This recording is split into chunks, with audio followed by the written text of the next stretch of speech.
पिछले एपिसोड में हमने देखा था कि चैंतियान ने अपना ब्रेक थ्रू कर लिया होता है। इस वजह से उसके पास एक डीमन वाली मार्शल स्पिरिट आ चुकी थी। पहले से उसके पास भी एक मार्शल स्पिरिट थी। इस वजह से अब चैंतियान यहाँ पर डबल मार्शल स्पिरिट का ओनर बन चुका था। उसकी मार्शल स्पिरिट काफी ज्यादा स्ट्रॉन्ग होती है, जिसके बारे में जानकर तो चैंतियान खुद भी हैरान रह जाता है कि आखिर मेरे पास इतनी ज्यादा हाई लेवल की मार्शल स्पिरिट कैसे आ गई। साथ ही वो इससे बड़ा खुश भी था कि अब मैं जब चाहूँ तब मैं अपनी कभी स्वॉर्ड वाली मार्शल स्पिरिट का इस्तेमाल कर सकता हूँ तो कभी डीमन वाली। इस वजह से तो अब मेरे सामने कोई भी नहीं टिक पाएगा। जिसके बाद यहाँ से ये एपिसोड शुरू होता है। तो इस एपिसोड की शुरुआत में चैंतियान लाइब्रेरी में आ चुका था। लाइब्रेरियन ने उसे सेकंड फ्लोर पे भेज दिया था ताकि वहां आने के बाद चैंतियान को जो टेक्निक सही लगे वो टेक्निक ले ले। इसलिए चैंतियान सारी टेक्निक को देख रहा होता है। चैंतियान कह रहा था यहाँ पर जितनी भी टेक्निक वगैरह की बुक्स रखी है वो एकदम टॉप लेवल की है। मजा ही आ गया। मैं तो कंफ्यूज हो रहा हूँ कि मैं कौन सी अच्छी वाली टेक्निक को उठाऊं। इसलिए वो वहां पर एक आइस और फायर वाली टेक्निक की बुक को उठा लेता है, जो कि काफी ज्यादा पावरफुल लग रही थी। और ये टेक्निक काफी ज्यादा हाई लेवल के कल्टीवेटर्स की होती है। लाइब्रेरी में मौजूद एक दूसरा बंदा जो था वो चैंतियान से कहा था, देखो तुम यहाँ पर ना अपनी स्पिरिचुअल पावर से ज्यादा हाई लेवल की टेक्निक को उठा रहे हो। बाहर जाकर किसी ने भी अगर देखा कि तुम्हारे पास इस तरह की टेक्निक है तो वो बेला वजह ही तुम्हारे पीछे पड़ जाएगा ताकि तुमसे ये टेक्निक चुरा सके, क्योंकि तुम्हें ये टेक्निक रिटर्न लाइब्रेरी में लाके देनी भी तो है। चैंतियान कहता है, हाँ ये बंदा ठीक तो बिल्कुल कह रहा है। इसलिए मैं एक काम करता हूँ, ये दोनों टेक्निक को यहाँ से लाइब्रेरी के बाहर नहीं ले जाता हूँ बल्कि यहीं पे से कल्टीवेट कर लेता हूँ, यही सबसे बेस्ट रहेगा। इससे चैंतियान वहीं पर अपनी पावर का इस्तेमाल करते हुए उन दोनों बुक की जो टेक्निक थी उसे कल्टीवेट करना शुरू कर देता है। उस बुक के अंदर से काफी ज्यादा स्पिरिचुअल पावर निकल रही थी और स्पिरिचुअल पावर निकलने के बाद जितनी भी वो टेक्निक होती है वो धीरे धीरे करते हुए चैंतियान की बॉडी में समा चुकी थी। इस वजह से अब चैंतियान को वो टेक्निक आ गई होती है जो उन बुक्स के अंदर लिखी हुई थी। इस वजह से चैंतियान अब उन बुक्स को रिटर्न रख देता है क्योंकि उसका काम हो गया था, तो अब बुक की उसे जरूरत नहीं थी। चैंतियान कह रहा था, मजा ही आ गया। लगता है मेरी स्वॉर्डमैनशिप वाली जो टेक्निक है ना वो काफी ज्यादा इंक्रीज हो चुकी है। इन दोनों नई टेक्निक को सीखने की वजह से मन कर रहा है कि मैं यहाँ पर नई टेक्निक का इस्तेमाल करूँ कि ये कितनी ज्यादा स्ट्रॉन्ग है जिसे मैंने अभी यहाँ पर सीखा, लेकिन इस्तेमाल किसके ऊपर करूंगा ये समझ नहीं आ रहा। जिसके बाद चैंतियान दोबारा से लाइब्रेरी का चक्कर लगाना शुरू कर देता है ताकि कोई और भी अच्छी टेक्निक मिले तो वो भी उसे ले ले। आगे बढ़ते हुए उसे वहाँ पर एक स्वॉर्ड वाली बहुत ही खास तरह की टेक्निक मिली थी। उसे देखकर तो चैंतियान खुश हो जाता है और अपनी पावर का इस्तेमाल करते हुए उस टेक्निक का लेवल चेक करने की कोशिश करता है। जिस वजह से चैंतियान को पता चला था कि नहीं यार ये तो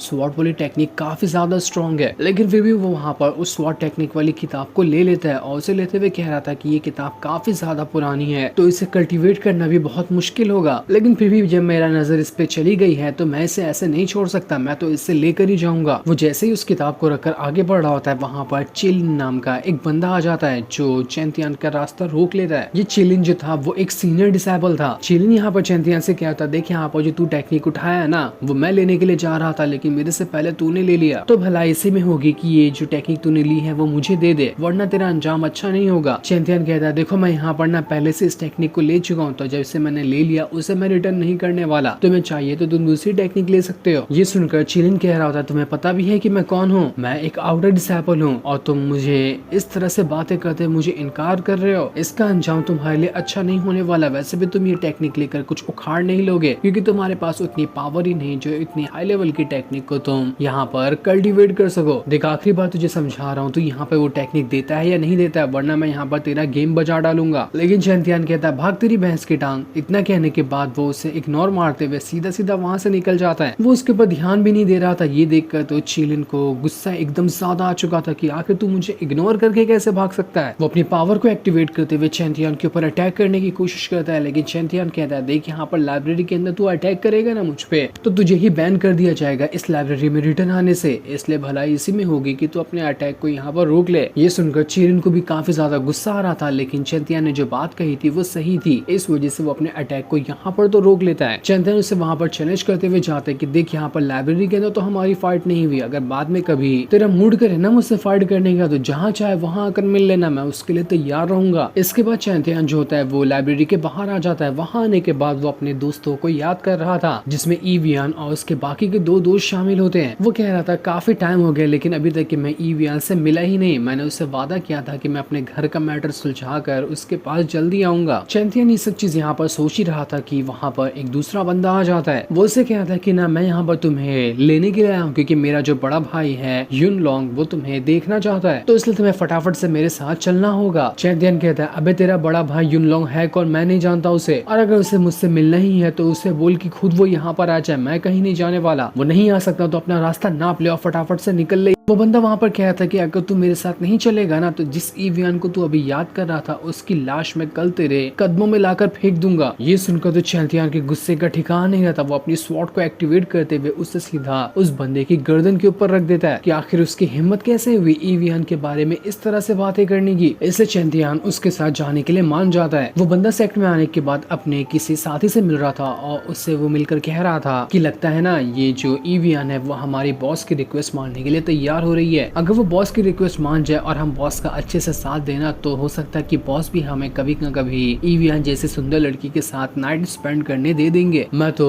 एक बार ईवियन जैसी सुंदर लड़की के साथ नाइट स्पेंड करूं तो मेरे 20 साल की जिंदगी के मजे एक बार में ही आ जाएंगे। काश वो दिन जल्दी आ जाए। ये सुनकर चैंतियन वहाँ पर उस बंदे का मुंह पकड़ते हुए कह रहा होता है कि फटाफट बता कि ये युलोंग है कौन, मैं तेरे आंखों के सामने उसे चीर डालूंगा। उस बंदे का साथी जो था वो कह रहा था चैंतियन से कि रुक जा भाई, मैं तेको अभी यहाँ पर युलोंग से मिलवाता हूँ। मैं मिलवाता नहीं, मैं उसे ही लेकर आ जाता हूँ, तो यहीं पे खड़े रहे। उसकी तो फटकर चार हो चुकी थी चैंतियन को देखते ही। तभी वहाँ पर भागते हुए ईवियन आ जाती है जिसे देखकर तो चैंतियन एकदम ज्यादा खुश हो गया था। ईवियन चैंतियन से कहती चैंतियन तुम सच में आ गए हो ना, तुम्हें पता है मैंने तुम्हें कितना याद किया, मैं तुम्हें बहुत ज्यादा मिस करती थी। उसकी आंखों से आंसू निकलते हुए देखकर चैंतियन समझ चुका था कि यहाँ पर क्या हो रहा है। वो उससे कहता है तुम ठीक तो हो ना, तुम्हें कुछ हुआ तो नहीं, मैं आ गया हूँ ना, मैं तुम्हारी सारी की सारी परेशानी खत्म कर दूंगा, कोई भी तुम्हें हाथ भी नहीं लगा सकता। लेकिन फिर भी वो चैंतियन को धक्का मारते हुए कहते कि चैंतियन तुम यहाँ से चले जाओ, देखो मैं यहाँ पर मुसीबत को झेल रही हूँ, मैं नहीं चाहती कि मेरी वजह से तुम भी किसी मुसीबत में पड़ जाओ, तो प्लीज मेरी छोटी सी रिक्वेस्ट है कि तुम यहाँ से चले जाओ, कभी यहाँ पर वापस मत आना। चैंतियन कहता है नहीं यार तुम पागल हो गई हो क्या, मैं तुम्हें ऐसे छोड़कर कहीं नहीं जाऊंगा, चाहे वो लोग कितने भी बदमाश है, कितने भी पावरफुल क्यों ना हो, मैं नहीं चाहता कि कोई तुम्हारे ऊपर हाथ भी लगाए, मैं उसका हाथ तक काट डालूंगा। तभी वहाँ पर युनलोंग आ जाता है जो उस बंदे का बॉस है। वहाँ पर आने के बाद वो चैंतियन से कहता